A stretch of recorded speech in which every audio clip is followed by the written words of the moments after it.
नमस्कार, स्वागत है आप सभी लोगों का। ये है साल का 233वां दिन। सुबह के 9 बज रहे हैं। आप देखना शुरू कर चुके हैं जी दिल्ली NCR 11 पर दिल्ली वाला रेडियो टीवी। मैं हूं आपके साथ पूजा खंडूरी और मैं हूं आपके साथ सोनाली राय। हम एक बार फिर से हाजिर हैं हमारे खास कार्यक्रम दिल्ली वाले रेडियो टीवी के साथ। हमारे इस कार्यक्रम में आपको खबर मिलेगी रेडियो और टीवी के गजब कॉम्बिनेशन में, अनोखे लहजे और अलग अंदाज में, जहां आपको खबरें सुनाएंगे भी और साथ ही दिखाएंगे भी। दिल्ली की गलियों से दिल वालों की दिन भर की कहानी तक खबर होगी आपके मतलब की। तो कान खोलो, दिल लगाओ और जुड़ जाओ हमारे साथ, चूंकि आप देख रहे हैं दिल्ली वाला रेडियो टीवी।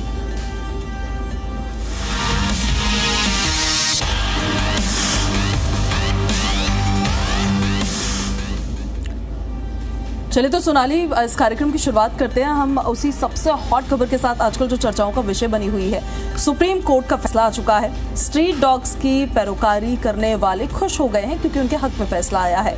कुत्तों के हक की बात करने वाले जश्न मनाने में जुट चुके हैं। आवारा डॉग्स को लेकर सुप्रीम कोर्ट ने कई अहम बातें कही है। कोर्ट ने यह आदेश दिया है कि आवारा डॉग्स का टीकाकरण होगा, उन्हें उसी क्षेत्र में छोड़ा जाएगा जहां से उनको पकड़ा गया था, लेकिन आक्रामक डॉग्स और रेबीज से ग्रस्त डॉग्स को नहीं छोड़ा जाएगा।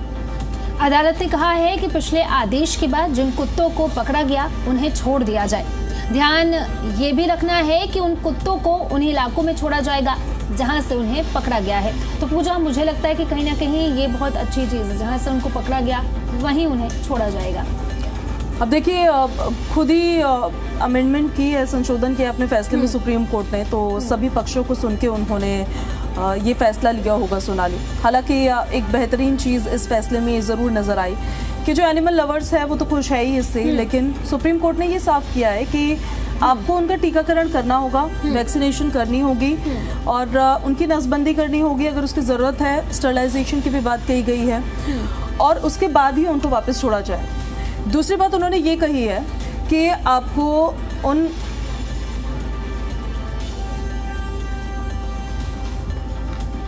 कुत्तों को वहीं रखना होगा, उन डॉग्स को उसी शेल्टर होम में रखना होगा अगर वो खूंखार है, अगर वो बीमारी से ग्रसित है, यानी कि वो अगर समाज के लिए, आम पब्लिक के लिए खतरा है तो उनको नहीं छोड़ा जाएगा। उनको केवल तभी छोड़ा जाएगा जब वो किसी के लिए कोई भी खतरा नहीं होंगे। तो मुझे लगता है कि ये कदम जो है वो बहुत ही अच्छा है और कहीं ना कहीं जो डॉग लवर्स हैं उनके लिए बहुत ही अच्छी खबर थी, क्योंकि उसके बाद वो जश्न में डूब गए थे। पर कुछ जो डॉग लवर्स हैं वो अभी भी नाराज़ हैं, सुप्रीम कोर्ट से प्रदर्शन करते हुए दिखे। और कल मैंने एक महिला को देखा कि वो ये भी कह रहे थे कि उन्हें आवारा जो टैग दिया गया है वो आवारा नहीं, वो हमारा होना चाहिए। अगर वो आपका है, अगर वो हमारा है तो आप उन्हें अपने घर पे रखिए, लेकिन अगर वो स्ट्रीट्स पे है तो वो आवारा ही होंगे। खैर, ये सबका अपना अपना ओपिनियन होता है। कुछ डॉग्स को बच्चे कहकर भी बुला रहे थे, अब वो उनका अपना लव है कि वो कैसे उसको एक्सप्रेस कर रहे हैं या वो क्या कर रहे हैं। ये डॉग्स हालांकि अलग अलग शेल्टर होम्स में से छोड़े जाएंगे। हालांकि कोर्ट ने कहा है कि बीमार डॉग्स को नहीं छोड़ा जाए, ना ही खतरनाक कुत्तों को, जिसका जिक्र मैं कर भी रही थी। साथ ही ये चेतावनी भी दी गई है कि ये फैसला लागू करने में बाधा डालने वालों पर कार्रवाई हो। खास बात तो देखिए ये है कि कोर्ट का ये फैसला पूरे देश के लिए है और सभी राज्यों से जवाब भी मांगा गया है, लेकिन डॉग्स को छोड़ने के बावजूद सार्वजनिक जगहों पर उनको खाना देने पर बैन होगा। ये क्लॉज जो इसमें है, ये कंडीशन जो है, ये भी थोड़ी चर्चा करने लायक कंडीशन है कि आप अब हर गली में या फिर आप हर मोहल्ले में या हर सड़क पर आप डॉग्स को फीड नहीं कर सकते हैं। इसके लिए जो MCD है वो कुछ जोन्स को निर्धारित करेंगे, वहीं पर आप उनको केवल फीड कर सकते हैं। इससे देखिए फ़ायदा क्या होगा। कई बार क्या होता है कि अब एक घर में कुछ बच्चा आता है डॉग्स को जाके फीड करवाने के लिए, बच नहीं भी जाता है, कुछ अपने घर से भी जिनके अंदर ज़्यादा प्रेम होता है पशुओं को लेके, वो खाना बनाकर लाते हैं, डॉग्स को फीड करते हैं, तो वो सड़क पर ही उन्हें फीड करने लग जाते हैं। अब वो उसी सड़क पे जहाँ पे वो डॉग्स हैं, उसी सड़क से आम पब्लिक भी गुजरती है। कभी कभी डॉग्स को ये भी लगता है, ये मैंने सुना, कभी कभी ये भी लगता है कि उनका जो खाना है ना, उसको कहीं उन लोगों से खतरा ना हो जाए, इस वजह से भी वो उन पे भौंकने लग जाते हैं, इस वजह से भी वो उन पर अटैक करने लग जाते हैं। तो ये बहुत ज़रूरी होता है कि आप सड़क पे हर जगह कुत्तों के लिए खाना ना डालें, आप स्पेसिफिक जोन्स में डालें जहाँ पर वो डॉग्स जाए, अपना खाना खाएं और उनको मिल भी जाए। ऐसे में क्या होता है कि आप सड़क पे कहीं भी डाल के चले जाएंगे, किसी को मिल रहा है, किसी को नहीं मिल रहा है, कोई भूखा रह जा रहा है, तो फिर ये बड़ा इशू होता है। जी बिल्कुल सही कहा पूजा आपने। कई बार मैंने देखा है कि लोग खाना तो डाल जाते हैं लेकिन वो वहीं पे सड़ रहा होता है, वो खराब हो रहा होता है, कुत्ते खाते नहीं। और कई बार कुत्ते ऐसे होते हैं कि वो अगर आप घर से खाना ले जाओ उनको दो तो वो नहीं खाते हैं। तो कहीं ना कहीं इस चीज़ से ये चीज़ सही होगा कि वो एक जगह पे एक तो पॉइंट है जहाँ पे उनको भी कहीं ना कहीं पता चल जाएगा कि ठीक है मुझे यहाँ जाना है, मुझे यहाँ पे खाना मिल जाएगा। और जब उनको एक्चुअली में भूख लगी होती है तो वो घूम रहे होते हैं सड़कों पर, खाना ढूंढ रहे होते हैं, तो ये उनके लिए बहुत ही मुश्किल होती है। लेकिन अब इस फैसले के बाद एक पॉइंट बनाया जाएगा तो वो वहाँ पे जाएंगे और उनको वहाँ पे खाना मिल जाएगा। तो ये कहीं ना कहीं अच्छी चीज़ है। बिल्कुल। अब इन्हीं सब बातों का ध्यान रखा है सुप्रीम कोर्ट ने, तो ऐसा फैसला दिया है। एक दूसरी बात ये भी है कि जो डॉग्स तो पकड़े गए हैं, ये दरअसल जब दिल्ली एनसीआर के लिए जब ये फैसला दिया गया था उसके बाद इस मैटर ने हाइप पकड़ी थी। उसके बाद इस पे चर्चा भी बहुत ज़्यादा होने लगी थी और उसी के बाद से प्रोटेस्ट करते हुए भी एनिमल लवर्स नजर आए थे। अब कोर्ट ने देखिए कहा तो ये है कि जिन डॉग्स को पकड़ा गया है उनको वापस छोड़ा जाए, लेकिन वो तो सभी डॉग्स को नहीं पकड़ा गया था। दिल्ली की सड़कों से डॉग्स खाली कहाँ हुए थे, केवल एक रेड फोर्ट का एरिया था जहाँ से पकड़े गए थे, उनको आप छोड़ देंगे।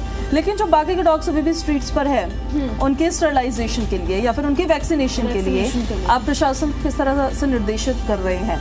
क्या प्रशासन उसको लेकर उतना सजग है, उतना सतर्क है? क्या वो उतना एक्टिव है अपने काम को लेकर? क्योंकि ये नया काम तो है नहीं, उनका काम ही यही है और इसमें काफी समय से लापरवाही जो है वो देखी जाती है। वैक्सीनेशन प्रॉपर्ली नहीं हो पाती है डॉग्स की, स्टरलाइजेशन नहीं हो पाती है उनकी प्रॉपर्ली, उसको लेके मॉनिटरिंग की बहुत जरूरत है कि एक डंडा रहे ऊपर से, बिल्कुल, ताकि वो काम ऑन द अदर हैंड साथ साथ में होता रहे। आप यहाँ से छोड़ रहे हैं, आप छोड़ते रहिए, लेकिन आपने वो एक इलाके के कुत्ते पकड़े हैं, लेकिन जो बाकी पूरे दिल्ली में, अभी तो हम दिल्ली की बात करेंगे क्योंकि हमारा प्रोग्राम दिल्ली से जुड़ा हुआ है, लेकिन जो दिल्ली के बाकी इलाके हैं वहाँ पे जो डॉग्स है जिसमें आपको लगता है कि कुछ डॉग्स ऐसे हैं जिनका वैक्सीनेशन होना चाहिए, स्टरलाइजेशन होनी चाहिए, उसमें उस प्रक्रिया में भी तेजी लाई जाए।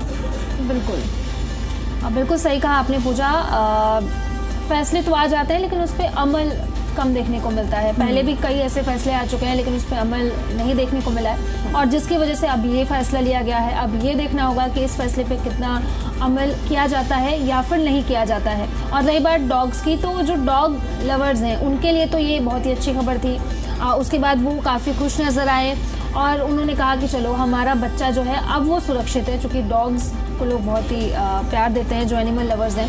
तो कहीं ना कहीं सुप्रीम कोर्ट की तरफ से ये फैसला जो है वो डॉग लवर्स के हित में था और साथ ही साथ जो निर्देश दिए गए हैं अब देखना होगा कि प्रशासन और खास करके एमसीडी उस पर कितना अमल करती है। एक पॉइंट और भी है, कल जब ये खबर चल रही थी तो बहुत तरह की प्रतिक्रियाएं सामने आ रही थी। अब क्योंकि कोर्ट ने ये फैसला दिया है, उनका फैसला सर्वमान्य है। फैसला ये दिया है कि जो खूंखार डॉग्स होंगे, डेंजरस होंगे या फिर बीमार जो होंगे डॉग्स, चलिए जो बीमार है उसका तो आप टेस्ट करके पता लगा सकते हैं कि बीमार है। कुछ लोगों का कहना ये है कि आप ये कैसे आइडेंटिफाई करेंगे कि जो डॉग सामने है वो खूंखार है या नहीं है, वो किसी के लिए खतरा है या नहीं है। उनका कहना ये था कि कई बार लोग जो एनिमल लवर्स नहीं होते हैं वो लोग डॉग से परेशान होते हैं कि रात को वो रोते हैं, आते जाते भौंकते हैं, तो वो इस वजह से कोई ऐसा भी डॉग अगर हो कि वो काटता नहीं है, लेकिन अब देखिए वो जीव है तो आवाज तो करेगा ही। हालांकि अपने शब्दों में नहीं बोल सकता है कुछ, लेकिन कुछ तो आवाज निकालेगा ही। उससे भी लोग इरिटेट होकर उस पर बोल देते हैं कि खूंखार है, फिर उसको ले जाते हैं वो एमसीडी वाले। वो क्राइटेरिया क्या होगा, कैसे पता चलेगा आपको कि कोई डॉग खूंखार है या नहीं है? और ये कैसे पता चलेगा, सबसे बड़ा सवाल तो ये है कि वो खूंखार नहीं है।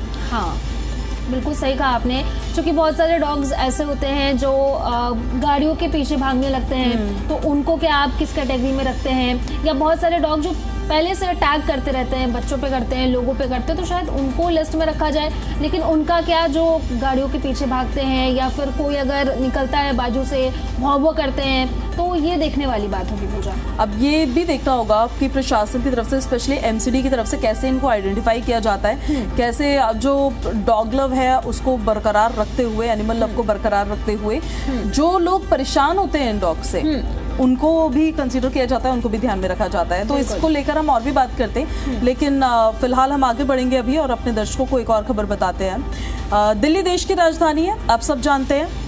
राजनीति की धड़कनें हर दिन एक नई करवट लेती है यहाँ पर, और इसी राजधानी की बागडोर संभाले हुए हैं मुख्यमंत्री रेखा गुप्ता, जो सूबे की मुखिया है। तेज तर्रार, निर्भीक और जनता के लिए समर्पित।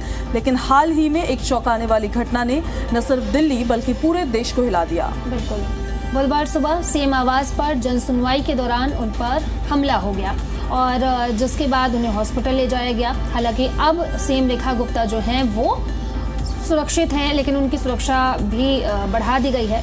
और बता दें कि फरियादी के रूप में एक युवक अचानक मुख्यमंत्री रेखा गुप्ता पर उसने हमला कर दिया। पहले कागज दिए, फिर अचानक चिल्लाने लगा और देखते ही देखते मुख्यमंत्री का हाथ और बाल पकड़कर धक्का मुक्की शुरू कर दी। प्रत्यक्षदर्शियों के अनुसार उसने थप्पड़ भी मारा। हालांकि इस पर राजनीतिक बयानबाजी अभी भी जारी है। मुख्यमंत्री को हल्की चोटें आई, सिर टेबल के कोने से टकराया, फौरन उन्हें अस्पताल ले जाया गया। दिल्ली पुलिस और खुफिया एजेंसियों में हड़कंप मच गया। आरोपी को मौके से ही दबोच लिया गया और फिलहाल आरोपी से पूछताछ की जा रही है। आरोपी का नाम राजेश भाई खिमजी है और वो 41 वर्ष का है और राजकोट गुजरात से वो है। और उसकी मां भानुबेन का ये कहना है कि वो मानसिक रूप से अस्थिर है और डॉग लवर है। सुप्रीम कोर्ट के फैसले के बाद जो डॉग को हटाने का जो फैसला आया था, उसके बाद वो आहत हो गया, जिसके बाद उसने फैसला किया कि वो दिल्ली आएगा और गुहार लगाएगा। जब सीएम रेखा गुप्ता ने उसकी बात नहीं सुनी तो उसने सीएम रेखा पर हमला कर दिया। और आपको बता दें कि सीएम रेखा गुप्ता उसके बाद काम पे निकले कार्यक्रम में, गांधीनगर में कार्यक्रम में कल तो मुख्यमंत्री पहुंची थी। अब देखिए जो पुलिस जांच थी उसमें सामने आया आरोपी पिछले 24 घंटे से सीएम की रेकी कर रहा था। मंगलवार को वो उनके शालीमार बाग स्थित निजी आवास के बाहर भी देखा गया। ये सामान्य हमला नहीं लगता है, क्या इसके पीछे कोई बड़ी साजिश है?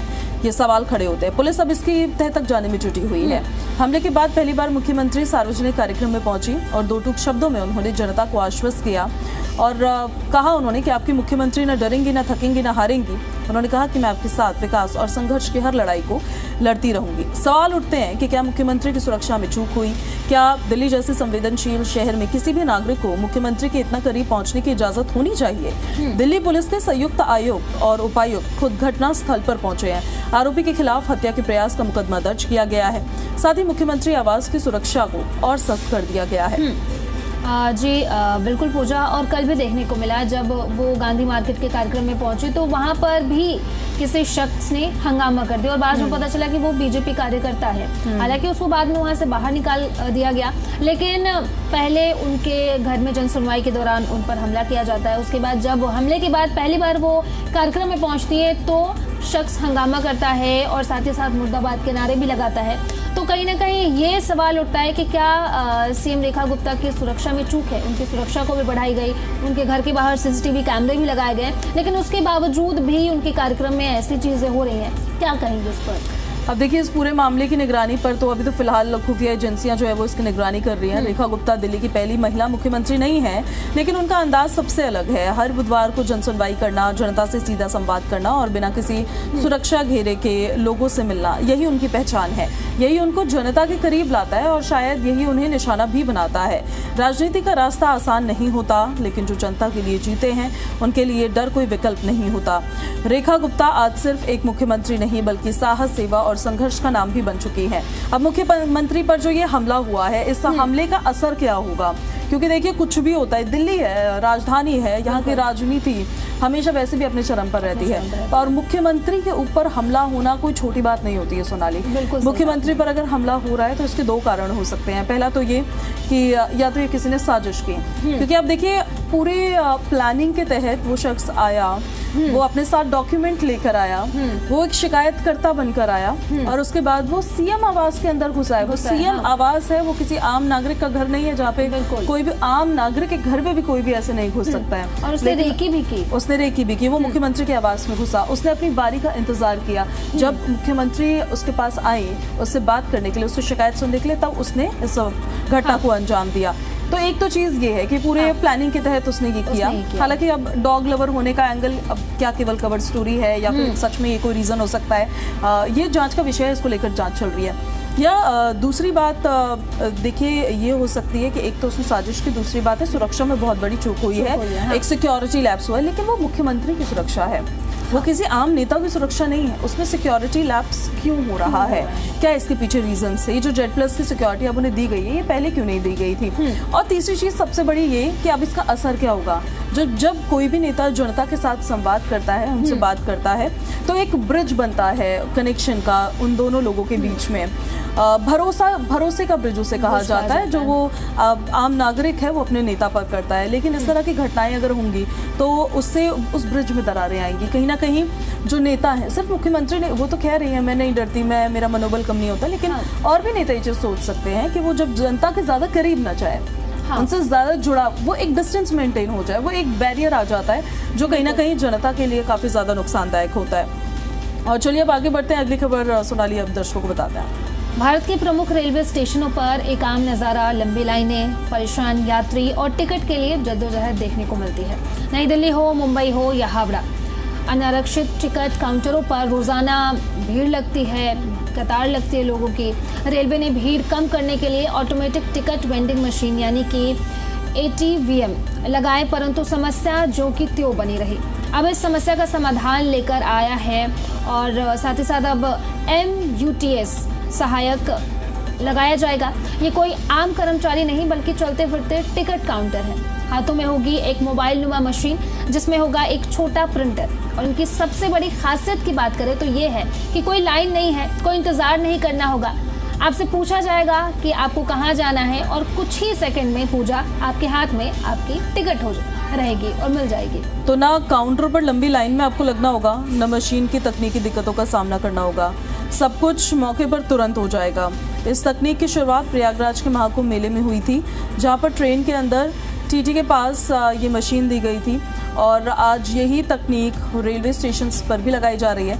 लेकिन इस बार इसे चलाएंगे निजी एजेंसियों द्वारा नियुक्त MUTS सहायक। नई दिल्ली रेलवे स्टेशन पर इन सहायकों की भर्ती प्रक्रिया शुरू हो चुकी है। अगले महीने तक चयन पूरा कर इन्हें प्रशिक्षण देकर स्टेशन पर तैनात कर दिया जाएगा। हर टिकट पर इन्हें कमीशन मिलेगा, यानी कि रोजगार का एक नया अवसर भी है। रेलवे अधिकारियों का मानना यह है कि ये नई व्यवस्था यात्रियों को राहत देगी, भीड़ में धक्का मुक्की से मुक्ति मिलेगी और बेटिकट यात्रा पर अंकुश लगेगा और रेलवे को मिलेगी अतिरिक्त राजस्व। तो देखिए, प्लेटफॉर्म पर प्रवेश से पहले यात्रियों की जांच की जाएगी, जिसके बाद टिकट नहीं उसको वहीं पर टिकट दे दिया जाएगा। इससे न सिर्फ अनधिकृत लोगों को प्लेटफॉर्म में घुसने से रोका जा सकेगा बल्कि सुरक्षा व्यवस्था भी और सुदृढ़ होगी। MUTS सहायकों की ये नई पहल न केवल यात्रियों के लिए राहत है बल्कि रेलवे के लिए एक बड़ा कदम है, डिजिटल इंडिया की ओर, स्मार्ट रेलवे की ओर। और आपको बता दें पूजा कि अब सबसे पहले अब नई दिल्ली में इसका प्रशिक्षण किया जाएगा और देखा जाएगा कि क्या वाकई में ये कारगर है या नहीं है।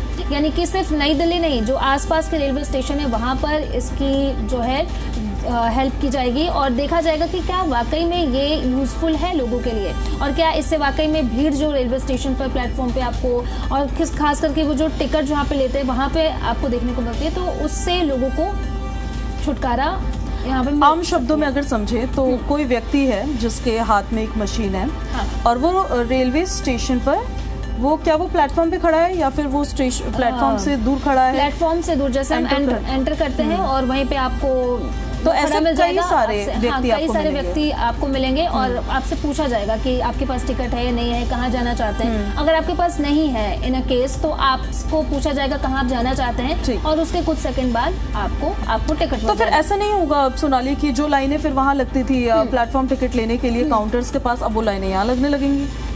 हाँ ये है, लेकिन वहाँ पे कई सारे लोग होंगे तो वो आप उनके पास जाएंगे। ठीक है, पहले वो तीन चार लोग बैठे होते थे और अब क्या है कि सिर्फ वहाँ पे बैठे हुए नहीं है बल्कि वहाँ पे घूम रहे हैं। तो आपसे पूछा जाएगा, आपके पास आएंगे, आप परेशान दिख रहे हैं तो आपसे पूछा जाएगा कि आपके पास टिकट है या नहीं है। अगर आप बोलेंगे नहीं है, कई बार इमरजेंसी भी होता है लोगों को और टिकट नहीं उनके पास होता, तो ये भी हो सकता है कि उनको सुविधा मिलेगी, उनसे पूछा जाएगा। ये केवल प्लेटफॉर्म टिकट के लिए है या बाकी टिकट्स के लिए भी है ट्रेन में? फिलहाल तो अभी प्लेटफॉर्म टिकट्स के लिए, बाकी अभी रेलवे स्टेशन आगे जाकर के इसमें जो IRCTC है और बाकी जो वेबसाइट्स हैं उन वो जाके इस पे काम करेंगे। और साथ ही साथ ये भी कि आपको कमीशन के तौर पे कुछ पैसे देने होंगे। और किस तरह का कमीशन हमें मिलेगा उन्हें मिलेगा? उन्हें मिलेगा क्योंकि हम तो उनके पास जा रहे हैं ना और हमें टिकट चाहिए, हमें ज़रूरत है तो हमें थोड़े पैसे। अच्छा, अब उनकी चयन प्रक्रिया शुरू कर दी गई है जैसे मैंने अभी खबर में पढ़ा, तो क्या वो रेलवे के सरकारी एम्प्लॉयज़ बनेंगे या फिर वो जिन्हें कहा जाता है कि वो केवल अपने टारगेट बेस पर एम्प्लॉय बन रहे हैं कि जितना उन्होंने टारगेट कंप्लीट किया उतना उनको पैसा मिला, उतना कमीशन मिला। देखिए अभी ये सारी बातें जो हैं वो क्लियर नहीं है। अभी तो सिर्फ एक बार देखा जा रहा है कि क्या वाकई में ये यूजफुल होगा लोगों के लिए या नहीं, और उसके बाद निर्धारित आगे की चीजें की जाएंगी। ट्रायल बेस पे अभी फिलहाल चलेगा। हो रहा है। हाँ ठीक है। तो ये तो देखिए रही मोबाइल मशीन की बात जिसके बारे में हम आपको बता रहे थे, और अब हम आपको बताएंगे आपसे जुड़ी हुई एक और बेहद इम्पॉर्टेंट खबर। तो बरखुदार अगर आप घर से गाड़ी स्टार्ट कर निकल चुके हैं या फिर निकलने वाले हैं या फिर सोच रहे हैं कि गाड़ी में फ्यूल डलवाना है, तो घर से निकलने से पहले एक नज़र पेट्रोल डीजल पर भी आपको डाल लेनी चाहिए। ये खबर तो आज मेरे लिए देखना बहुत ज़रूरी है क्योंकि आज मुझे तो ऑफिस से घर जाते समय अब पेट्रोल भरवाना है। मेरी टंकी पूरी खाली हो चुकी है एक हफ्ते में। आज फिर से गाड़ी स्टार्ट करने से पहले एक बार देखिए पेट्रोल डीजल के भाव देख लीजिए आप। नई दिल्ली में आज पेट्रोल की कीमत 94.77 रुपये प्रति लीटर है। ये पेट्रोल के दाम है जो हम आपको बता रहे हैं, जिसे देखकर और सुनकर मुझे बिल्कुल अच्छा नहीं लगा। और दिल्ली में डीजल के जो दाम है वो है 87.67 रुपये प्रति लीटर, और दिल्ली में सीएनजी के जो दाम है ये है 76.59 रुपये प्रति किलोग्राम। कब ऐसा होगा सोनाली कि ये दाम गिरते हुए नजर आएंगे, कम होते नजर आएंगे? पता नहीं, ऐसा लगता है कि हम शायद सपने देखेंगे और सो के उठेंगे, या फिर सपने में भी देख लेंगे कि प्राइस जो है वो 80 पर पहुंच गया है। मुझे तो ऐसा लगता है क्योंकि लगातार ठीक है अभी ना घट रहा है ना बढ़ रहा है, स्थिर है, लेकिन फिर भी दिक्कत तो है कि घटने का तो नाम नहीं है, बिल्कुल भी बढ़ और सकता है, तो परेशानी तो बढ़ेगी ही।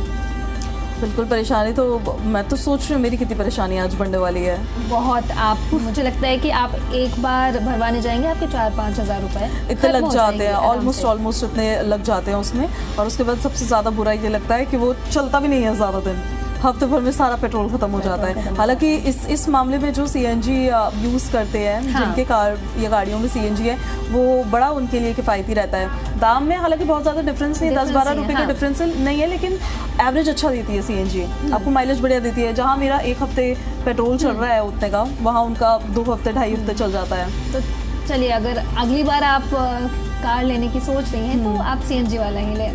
मैं सोच ही रही हूँ कि मैं इलेक्ट्रिक व्हीकल के बारे में भी सोच रही थी एक्चुअली, क्योंकि इलेक्ट्रिक व्हीकल को लेके भी सरकार की काफ़ी ऐसी पॉलिसीज है जिसमें आपको सब्सिडी मिलती है, लेकिन समस्या एक बड़ी ये है कि बहुत ज़्यादा चार्जिंग स्टेशंस नहीं है इलेक्ट्रिक व्हीकल के। तो और इवन सीएनजी की भी बहुत ज़्यादा वो नहीं है, पंप्स नहीं है। आपको लंबी लाइनें होती है, और आधा कभी कभी क्या होता है कि वो लाइन सीएनजी की लगी हुई होती है रोड पे, और आपको लगता है कि रोड पे ट्रैफिक लगा हुआ है। बहुत मुश्किल है, कभी कभी तो आधे घंटे लग जाते हैं सीएनजी के लिए, आप वेट करो तो बहुत ही मुश्किल है लोगों के लिए। तो देख लीजिए पेट्रोल डीजल और सीएनजी के दाम आपको देखकर कैसा लगा? मुझे तो बिल्कुल भी अच्छा नहीं लगा।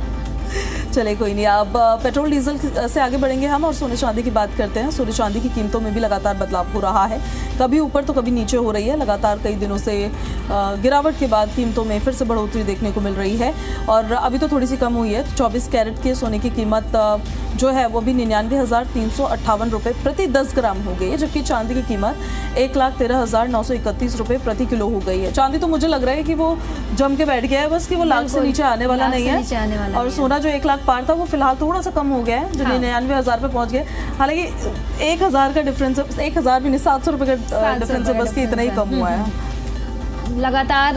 हालांकि सोने के दाम में थोड़ी गिरावट ज़रूर आई है, लेकिन चांदी तो बिल्कुल वहीं पे अड़ के रह गया। मैंने सोचा था पूजा कि अब मैं एक चांदी का वो पेंडेंट बनवाऊंगी, लेकिन अब मुझे नहीं लगता है कि मैं बनवा पाऊंगी। मैं बहुत ही परेशान हूँ। सोने का सोचती हूँ तो सोने के दाम बढ़ जाते हैं। अब 99,000 ही तो हुआ है, कुछ ही रुपए तो कम हुए हैं, क्या होगा इससे? और चांदी का सोचती हूँ तो चांदी में लाख के पार है। कितनी परेशान हूँ मैं। अब आप अपने ग्राम कम करवा सकते हैं, ग्राम कम करवा के आपका दाम भी थोड़ा सा कम हो जाएगा। ये तो प्रति 10 ग्राम बताया हमने 24 कैरेट का, और अलग अलग जैसे कोई 22 कैरेट का ले रहा है तो उसमें भी डिफरेंस आ जाता है। फिर 18 का ले रहा है तो फिर आप अलग अलग जगहों से भी लेते हैं तो वहाँ के कुछ मेकिंग चार्जेस में भी डिफरेंस आ जाता है। तो देखिए जो दाम हमने आपको बताया, ऐसा नहीं है कि आप 10 ग्राम का कोई सोना ले लेंगे तो आपको इतने का ही मिल जाएगा। मेकिंग चार्जेस भी ज़रा देख लीजिएगा कि कहाँ पे कितने लग रहे हैं। तो सोने चांदी की कीमतों को लेकर जो बदलाव देखने को मिल रहा है वो तो हमने आपको बता ही दिया है कि कितना बढ़ रहा है कुछ और कितना कम हो रहा है। आप प्लान कर रहे हैं कुछ सोना चांदी लेने का? अभी मैंने आपको बताया कि मैंने प्लान तो बहुत दिनों से कर रही हूँ, लेकिन मैं ले नहीं पा रही हूँ। मैंने सोचा था कि अभी रक्षाबंधन में कुछ ले लूँगी खुद के लिए, बट वहाँ भी कुछ नहीं हो पाया। और अब मैं सोच रही हूँ तो सोने चांदी के दाम जो है वो लगातार ऊपर की ओर जा रहे हैं, तो मैं सोच नहीं पा रही हूँ। स्टॉक मार्केट नीचे जा रहा है और सोने चांदी के दाम ऊपर जा रहे हैं। मेरे को तो हर जगह से ही नुकसान हो रहा है। ना शेयर का प्राइस बढ़ रहा है, ना इनका दाम घट रहा है यार। चलिए, तो सोने चांदी के प्राइस हमने आपको बता दिए हैं कि फिलहाल क्या है अभी, और एक महत्वपूर्ण खबर है वो जो हम आपको बता देते हैं। और वो खबर दरअसल जो है वो मुख्यमंत्री रेखा गुप्ता से जुड़ी हुई है। हाँ। लेकिन हम पहले एक बहुत छोटे से ब्रेक के लिए रुकेंगे और तुरंत फिर उसके बाद वापस लौटेंगे। सोनाली आपको ये खबर बताएंगे। बिल्कुल, तब तक के लिए हमारे साथ बने रहिए और देखते रहिए जी रिलायंस हरियाणा।